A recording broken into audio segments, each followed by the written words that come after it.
Halo guys, kembali lagi di channel Sandi Film. Bagaimana kabar kalian semua para penonton setia channel Sandi Film? Kali ini saya akan merangkum film dokumenter yang begitu mengerikan. Tenang saja guys, film ini sudah saya rangkum sesimpel mungkin agar mudah dimengerti. Yang berjudul Savage Land. Tapi sebelum kalian nonton, kalian siapkan kopi kalian di rumah. Film ini membahas tentang SCP zombie yang sangat mengerikan. Film ini diawali dengan berita insiden pembantaian yang terjadi di salah satu kota kecil di perbatasan Amerika Meksiko bernama Sangre de Carcito, di mana pembantaian ini menewaskan seluruh warga kota yang berjumlah 57 orang. Hingga penyelidikan kepolisian mereka pun mencurigai seorang pria pelaku pembantaian bernama Salazar, yang mana merupakan Salazar seorang imigran ilegal dari Meksiko. Hingga berita ini memicu kemarahan seluruh Amerika yang meminta pihak kepolisian untuk menghukum mati Salazar atas tindakannya yang keji. Namun dalam sebuah wawancara, seorang wartawan menanyakan foto-foto Salazar yang menangkap beberapa kejadian aneh di kota tersebut.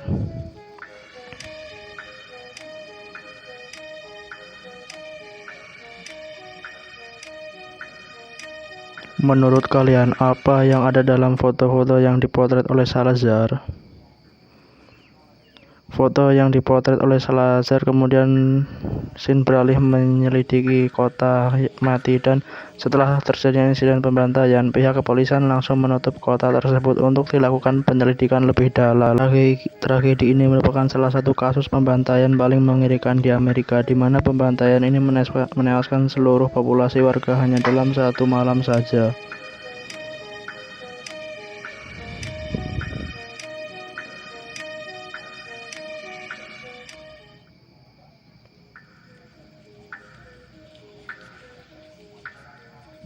Dua hari kemudian, petinggi sheriff bernama John mengatakan jika selama dirinya menjadi petugas, ia tidak pernah menangani kasus mengerikan ini. Hingga dari kejadian ini, di kota Desto sampai dijuluki dengan nama Savage Land oleh warga Amerika. Sementara itu, seorang aktivis bernama Bung Komel merasa heran mengerikan ini tidak dapat perhatian khusus, dan menurut penelitian pribadi yang ia dari Facebook, para warga yang menjadi korban sampai kehilangan organ tubuh. Dan yang lebih menjadi misteri, ada jejak seretan berkelok-kelok yang menghilang ke arah gurun.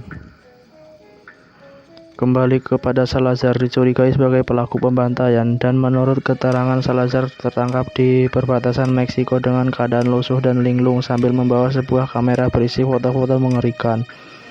Kemudian John diminta seorang wartawan untuk menceritakan siapa Salazar ini sebenarnya. Lantas John menjelaskan, setelah bertahun-tahun menjadi imigran gelap, Salazar ini berprofesi sebagai buruh harian lepas. Namun diketahui Salazar memiliki hobi sebagai fotografer alam bebas, yang foto-fotonya sering ia kirim pada National Geographic. Sementara itu, setelah berita meluas, warga Amerika pun berkumpul di kantor imigrasi untuk mereka menentang kelas imigran membuat gebrakan mengerikan di Amerika. Kemudian Sin beralih di sebuah kota negara Meksiko yang lokasinya tidak jauh dari rumah seorang wartawan sedang melakukan wawancara kakaknya Salazar yang bernama Maria. Dalam wawancaranya, Maria seakan tidak percaya mengetahui Salazar telah ditangkap sebagai pelaku pembantaian di kota Desto, di mana Maria mengatakan jika adiknya ini dikenal sebagai orang yang baik dan saja ia memiliki sifat pendiam. Meskipun begitu, Maria yakin jika Salazar ini bukanlah pelaku yang dibalik tragedi Savage Land. Kembali pada warga, Salazar segera dijatuhi hukuman mati atas tindakannya benar-benar keji. Akan tetapi salah seorang hukum Salazar mengatakan jika Salazar pun mendapat luka gigitan aneh seperti korban yang ditemukan berantakan di sekitar kota Desto. Dan bisa kita lihat titik-titik merah ini adalah lokasi ditemukannya para korban yang bergelimpangan. Singkat waktu, pada tanggal 12 Desember 2011, Salazar dinyatakan bersalah atas apa yang terjadi di kota Savage Land. Alhasil Salazar harus menjalani hukuman mati. Namun menurut seorang warga yang kita sebut saja Yanto, tuduhan yang dijatuhkan pada Salazar terlalu mengadi-ngadi karena secara logika tidak mungkin seluruh warga kota membunuh satu warga kota dalam satu malam. Dan menurut Bung Komel, Salazar adalah korban dari propaganda pemerintah yang menjadikan sebagai kambing hitam. Dan anehnya interogasi Salazar dilakukan secara tertutup, di mana masyarakat tidak boleh mengetahui apa yang Salazar katakan. Namun setelah Bung Komel berhasil mendapatkan rekaman interogasi Salazar yang ia dapat kenalannya yang merupakan seorang wartawan. Dalam rekaman itu, Salazar mengatakan jika ada sesuatu yang tidak beres dengan beberapa warga kota, termasuk kerabatnya yang sudah mati kembali bangkit dengan kondisi yang mengerikan. Salazar pun menambahkan jika semua bukti perkataan dalam kamera miliknya, tetapi pihak kepolisian malah membantahnya dan menganggap Salazar telah ngadi-ngadi, sehingga saat penjelasan ditolak mentah-mentah, Salazar menegaskan jika apapun tim kepolisian lakukan terhadap dirinya tidak akan merubah apapun pada situasi mengerikan yang masih ada di luaran sana. Dan saat ditanya siapa yang ada di luaran sana, Salazar hanya berkata orang mati yang berjalan. Kira-kira apa maksud penjelasan Salazar? Pada Bung Komel, ia pun yakin jika Salazar tidak gelo, dia mana justru Salazar adalah survivor dan aksi dari kejadian mengerikan di kota itu.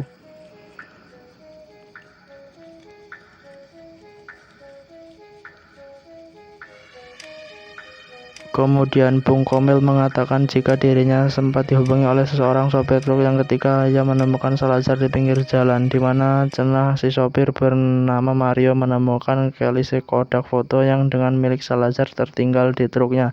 Namun saat Bung Komel meminta Mario untuk memberikan kodak itu, tiba-tiba saja Mario sulit dihubungi hingga di keesokan harinya Mario dinyatakan mengalami kecelakaan tunggal.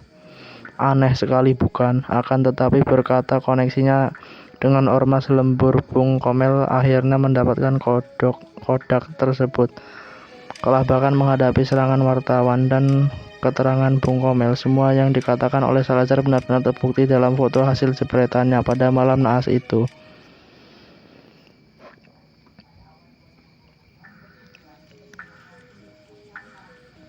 Akan tetapi menurut John selaku Kapolsek setempat, foto-foto itu tidak membuktikan apapun. Ia malah berkata jika semua foto itu hanya rekayasa semata, seperti editan Photoshop.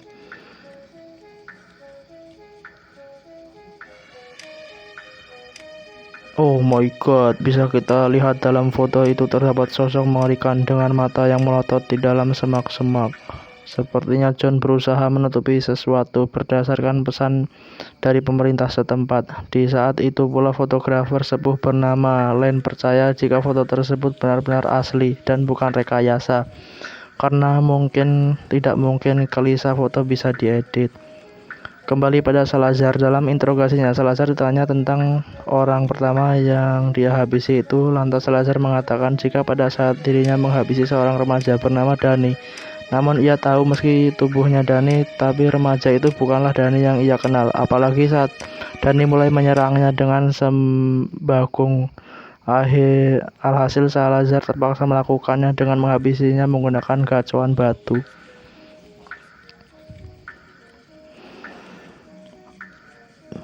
Tidak kabur bersama Ron menggunakan mobil, namun Salazar berkata jika Ron memiliki senjata, Ron melawan gerombolan itu.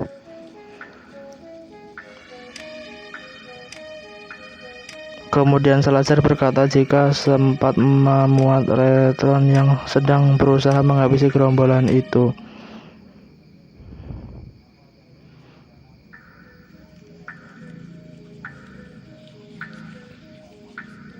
Namun pada akhirnya Ron yang kewalahan harus diserang gerombolan itu. Tetapi menurut kalian apakah gerombolan ini adalah zombie? Coba tulis di kolom komentar, karena menurut keterangan jasad Ron sampai saat ini belum ditemukan, di mana mereka berjalan searah gurun. Dan lebih aneh, pihak keluarga diminta untuk tidak mempertanyakan tentang keberadaan jasad Ron. Mendengar hal itu, seketika keluarga Ron merasa aparat seolah-olah menyembunyikan sesuatu, terutama si Kapolsek John yang sendiri seolah menutupi sesuatu. Lanjut kasus Salazar. Setelah melihat pelariannya di kota untuk memperingatkan warga, namun setibanya di sana Salazar pun menemukan sesuatu yang sangat mengerikan. Dan bisa kita lihat di foto mengerikan yang sempat disepil di awal. Penemuan foto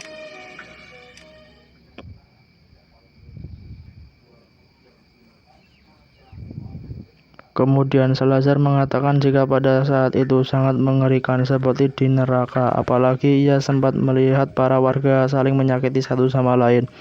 Bahkan ia memakan manusia secara hidup-hidup.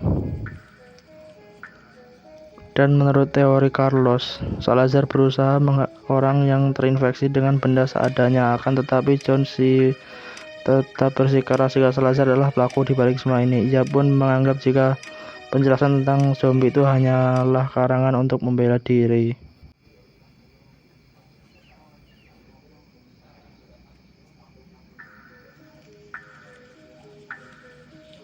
Kembali pada Carlos, setelah menghabisi warga yang terinfeksi, Salazar dan orang-orang lainnya berusaha rebutan telepon umum meminta bantuan. Ternyata seluruh penduduk di tempat ini diketahui tidak mempunyai sinyal HP karena sinyal yang belum mencakup wilayah ini membuat HP jadi barang sampah.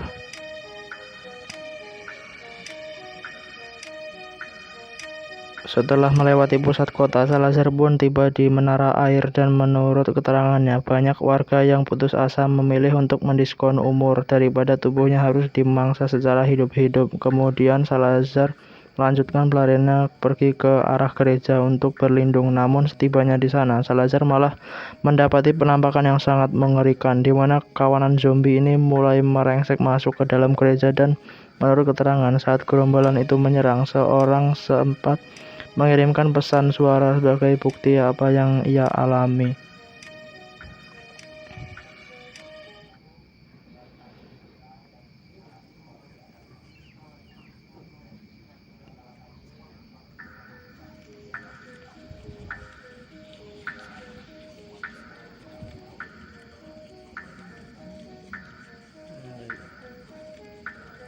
Kemudian Salazar berkata dia tidak pernah melihat hal semengerikan ini dalam hidupnya. Setelah kabur dari gereja, Salazar pun berlari menuju sekolah untuk menyelamatkan anak-anak panti yang tinggal di sana. Namun baru saja tiba di depan sekolah, Salazar hanya mendapati seorang petugas yang sedang melawan gerombolan zombie. Kemudian kita akan melihat foto mengerikan lainnya yang masih sempat ditangkap oleh kamera Salazar.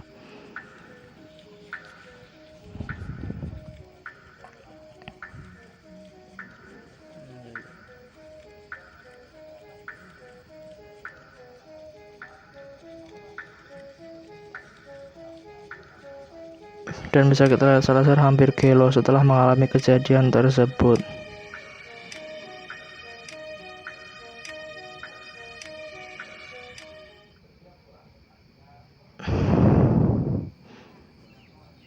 Oh my god, rupanya seluruh murid dan guru sudah tewas diacak-acak gerombolan zombie.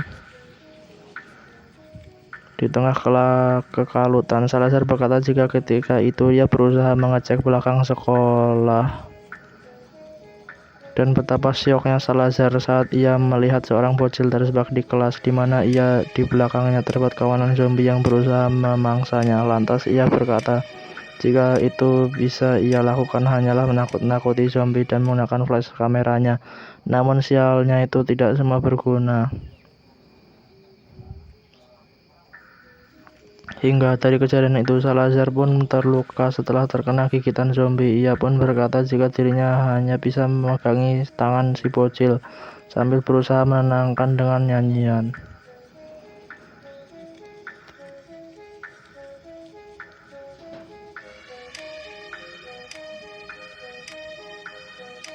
Sementara itu, entah personal atau pesan pemerintah, Kapolsek John tetap menganggap Salazar sebagai dalang dan semua ini sudah direncanakan.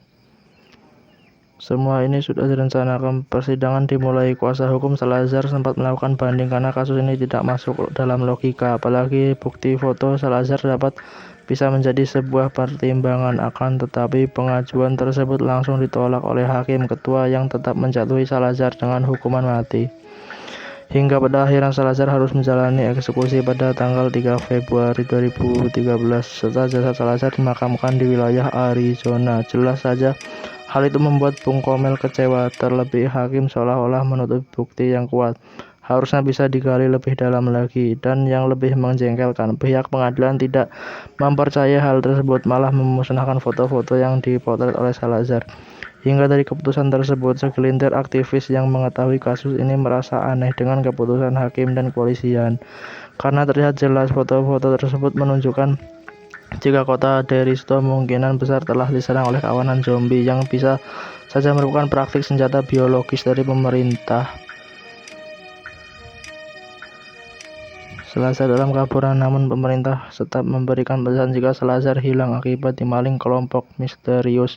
Hingga 2 bulan setelah kematian Salazar, para warga kembali digegerkan dengan ditemukan jasad Apokers yang tewas di kawasan Arizona dengan kondisi seperti dimangsa oleh kawanan hewan buas. Dan lebih menggegerkan, menemukan sebuah rekaman rusak yang juga milik Apokers.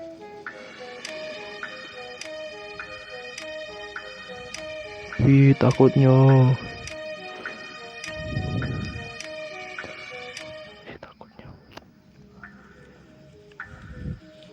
Film ini membuat saya merinding sekali, guys. Oh my god, sungguh tanpa diduga, rupanya berita kuburan Salazar yang dimaling hanyalah sebuah pengalihan isu, di mana sebenarnya Salazar yang sempat digigit di tangannya kini telah bangkit dari kuburannya dan menjadi zombie. Kemudian Salazar dan kawanan zombie lainnya mulai menyebar dari kawasan Arizona, dan film pun sudah berakhir.